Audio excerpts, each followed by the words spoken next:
make of this $1.7 billion fund for bad news? We're going to try to kill it. Are we looking at a GOP revolt brewing over Trump's anti-weaponization fund? I will tell you my first reaction was this doesn't pass the smell test. It sends a signal, hey, go breach the Capitol, destroy the building, assault police officers, and you may even get compensated for someday. That's absurd. Every policy issue that I look at it through the lens of what impact is this going to have on affordability. And you think this weaponization fund is a waste of taxpayer dollars?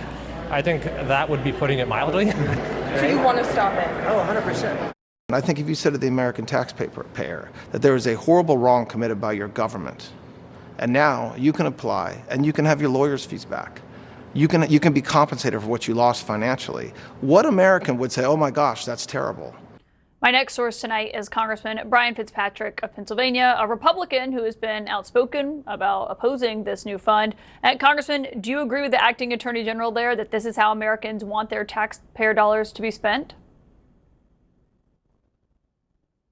I do not, Caitlin. Every dime that we spend ought to be going to, and especially with people in mind, over half of Americans that are living paycheck to paycheck. That's got to be at the forefront of every single House and Senate member's mind with every dime that we appropriate. So for that and many other reasons, I am completely objecting to this, and I'm going to do everything I can to fight it. Did anything that Todd Blanche said about this fund in that interview with Paula reassure you? No. So first and foremost, Caitlin, the executive branch does not have any money in its own right. Every dime they have is appropriated by Congress. So I sent a letter to Mr. Blanche today posing some very basic questions. He's got a June 1st deadline to get me the answers of where this money is coming from. Obviously, it was appropriated to DOJ as part of an appropriations bill. We want to know what account that money currently resides in. Where is he pulling it from? What authority they have to do this. We'll give them a chance to answer. But this is a debate that needs to be had and will be had, Caitlin, on the floor of the House, and it will be voted on. This is not a unilateral executive decision. If you're dealing with appropriated money, that's got to come through us. What happens if the deputy or if the acting attorney general doesn't respond to your letter? Well, there's going to be consequences. We need to unpack. The reason why we asked him questions is we need to unpack what the genesis of this funding is so that we know how to go about resolving this, right? I mean, depending on what that answer is going to depend on what we can do, because we're trying to figure out what our jurisdictional ability is under Article 1 authority and where Article 1 authority ends and Article 2 authority begins. But we need the answers to some basic questions, which is kind of the point of the problem here, is that we don't even know the answers to those questions. So we're going to get them, and if we don't, we'll deal with it either in this year's appropriations or in remedial legislation, which my team is working on right now.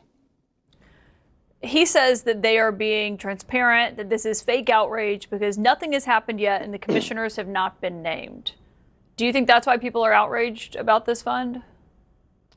Well, listen, anytime you come up with an idea, you got to socialize it with people that are decision makers, particularly in the legislative branch. And I think part of the problem is, we see these stories generally breaking out of the news media without, any kind of detail. Constituents get rightly concerned, and then we respond to our constituents' concern. That's our job, is to represent the people back home. I can tell you the people that I represent, very independent-minded people in Bucks and Montgomery counties in Pennsylvania. They want me to look into this, and I'm going to, and we're gonna fight hard against it.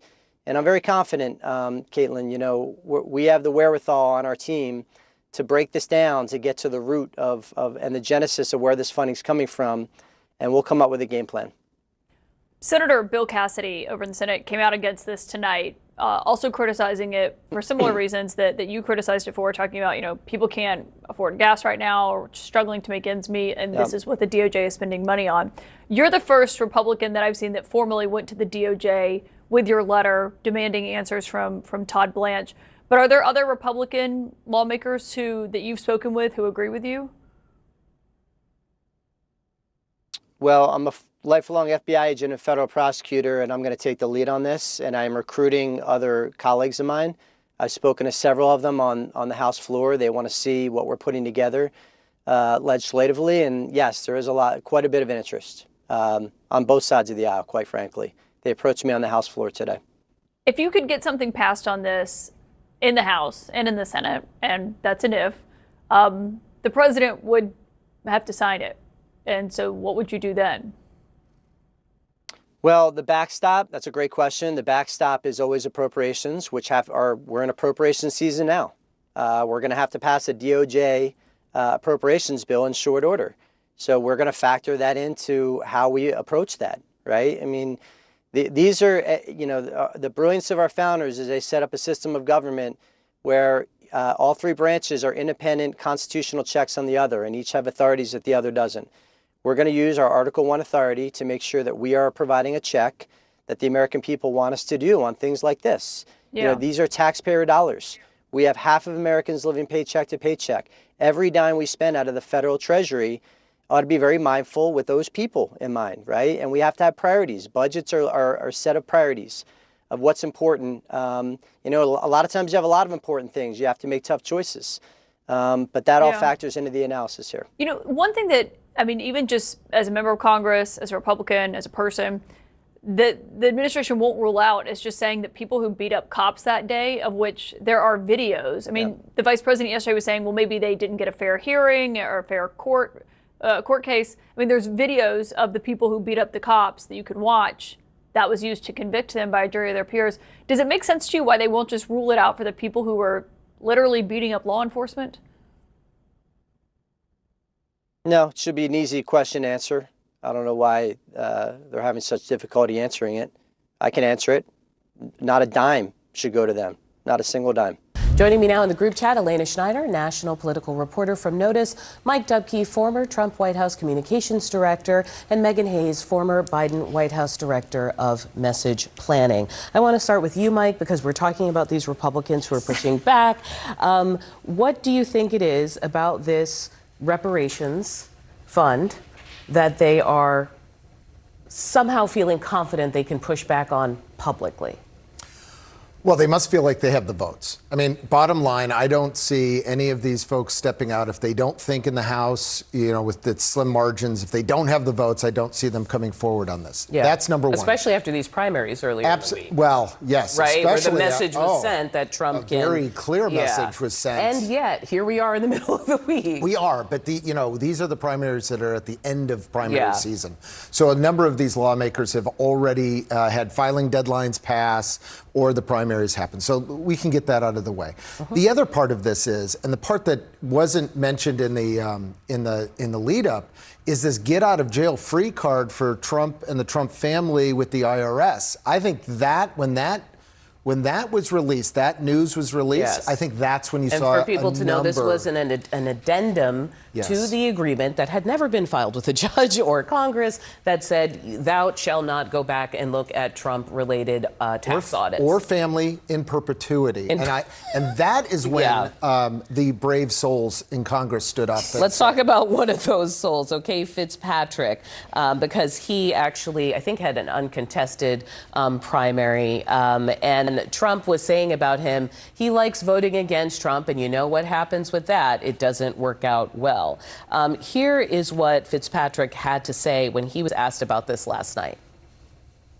I've been primaried 5 times from the right. But if he pours millions of dollars into someone's life? Listen, anybody can do what they want.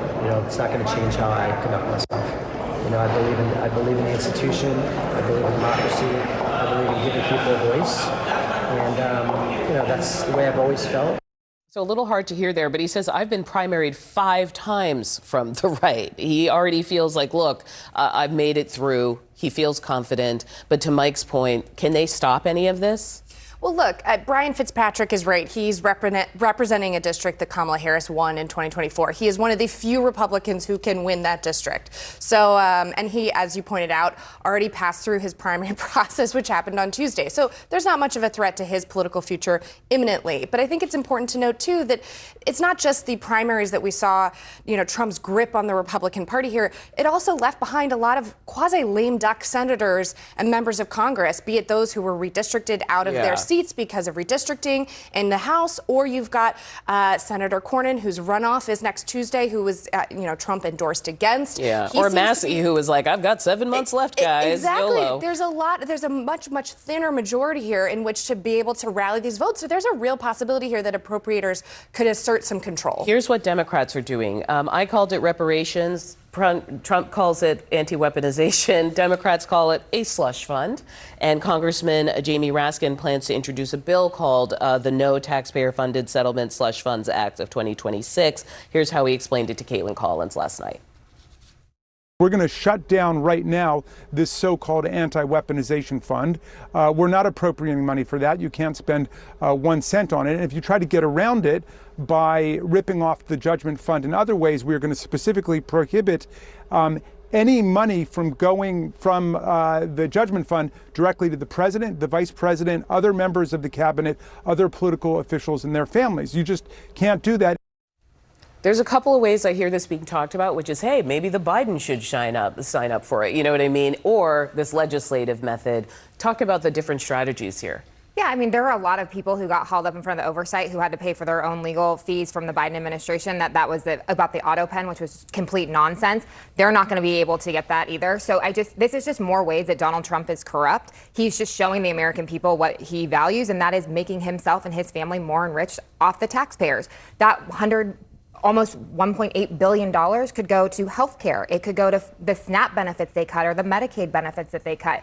I think that the American people are just tired of seeing Donald Trump being rich. Because there's so much money flowing in so many directions. And I have to be honest, I've been surprised at why this particular $1 billion has caught the mainstream imagination. I mean, even when you started talking about the audits, it's like people have been complaining about going after his taxes for a long time. Republicans have been saying, stop going on that fishing expedition. And now somehow this agreement has pissed off a lot of people. A couple of things here. One, and we'll get into the politics in a second, I think it's very different about a fishing expedition versus a get out of jail free card. I mean, that was a really bright line.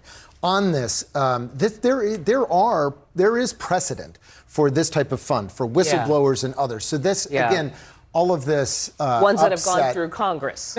Major difference. They went to Congress. But the Raskin thing here that really bugs me, and this is, I'm just stepping back here. Jamie Raskin is the worst person the Democrats, if they really want to kill this, could put forward. He politicizes this even more, and he's doing that on purpose because this is a great deal for him. He can trash Trump all he wants to. Let Fitzpatrick, let the other Republicans kill this the way that we've seen them talk about.